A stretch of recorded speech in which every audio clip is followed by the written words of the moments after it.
All right, this is Unit 7, Lesson 5 of our calculus class. Unit 7 is called Applications of Integration. So basically how to use integrals to find volumes and areas. Lesson 5 is called Volume Using Cross Sections. What we're going to do in this lesson is how do we find a volume using integration. So to start off, remember back a few lessons ago, or a few units ago, we talked about the derivative of the volume of a sphere is the surface area of the sphere. Blah. So then what we can say, the reverse relationship is also true. If we integrate the surface area of a sphere, not circle, sphere, the integral of the surface area of a sphere is its volume. So the idea here is that we could take away is that the integral of the area of something is related to its volume. And so we're gonna explore that for the next few lessons. So first of all, if I imagine the area between two curves, so in this case g of x and f of x are two curves and they intersect at points a and b. So if I think of the region between, on the interval a to b, that is this region between these two curves, and I think of that as the base of some solid shape. So we can use integral calculus to find the volume of that shape.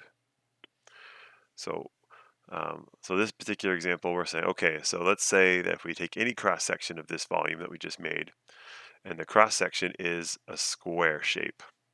So that means that the height of this volume, or the height of this solid object that we have here, is the same height, is equal to the width of its base. So like it's a square, for example. So then we can say, okay, well, we can find the length of the base. It's just going to be top function minus bottom function.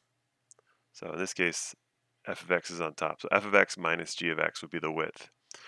So in that case, f of x minus g of x would also be the height. If this is a square, the width would be equal to the height. So if we want to find the volume from a to b, we integrate the area function with respect to x. The area function would be f of x minus g of x times itself, or side times side, or height times width, whichever you want to think about. So then if we take the f of x minus g of x times f of x minus g of x, or f of x minus g of x squared, and we integrate from a to b, we're going to get the volume of this shape. Okay, also let's say, okay, we create a solid, but it's more of a prism shape. So in this case, we have a rectangle. Any cross section of this shape is a rectangle. And let's say the height of that thing is 2. We're just going to make that number up. 2 just came out of our head. The width of this rectangle would still be f of x minus g of x. So the area would be length times width, or height times width in this case, which is 2 times f of x minus g of x. So if we want the volume of this prism shape, we would go integral from a to b of 2 times f of x minus g of x dx. And you may notice we have a Squid Game theme going on here. In the next couple lessons, we'll look at triangles and circles, cross sections, but for now we're just doing quadrilaterals. Okay, so here's another one. This time we have a solid shape, and any cross section is going to be a rectangle, such that the height of the rectangle is twice as long as the width of the base of the rectangle. So it's 2 times taller than it is wide. Well, the width would be f of x minus g of x. The height would be 2 times f of x minus g of x. So the area would be 2 times f of x minus g of x times f of x minus g of x, or 2 times f of x minus g of x squared. So the volume would be integrating from a to b of 2 f of x minus g of x squared dx. All right, so here's an example. We have a curve that is, let's see, f of x is equal to 3 times the square root of x. And we have a flat horizontal line, y equals 9. And we want to find, okay, so we take that enclosed region, and we say that any cross section, and like we take this into a solid, this is the base of a solid, and any cross section of this solid is going to be a square. Well, all right, so that means the height of this thing is equal to the width, and the width is the top function minus the bottom function for any given value of x.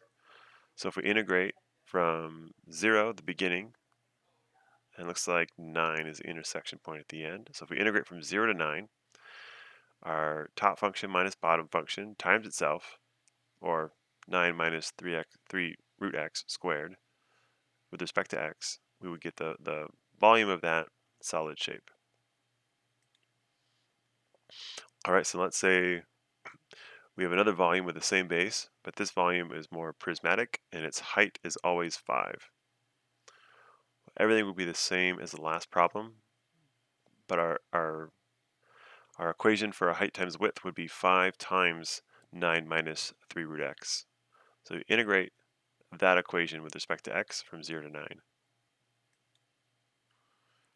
Okay, and then if we have a rectangle that's twice as tall as it is wide, we have a solid shape with that kind of a cross section from 0 to 9 would be the width times the height. So here's the height, 2 times 9 minus 3 root x, and multiply it by the width, 9 minus 3 root x. So the integral would be from 0 to 9 of 2 times 9 minus 3 root x times itself, or squared, with respect to x. All right, so in this lesson we talked about just kind of some conceptual groundwork for how to understand um, these volume shapes created by these regions enclosed between two functions. And we also are building our conception of like how do we use cross sections to understand how to write integrals that represent these volumes.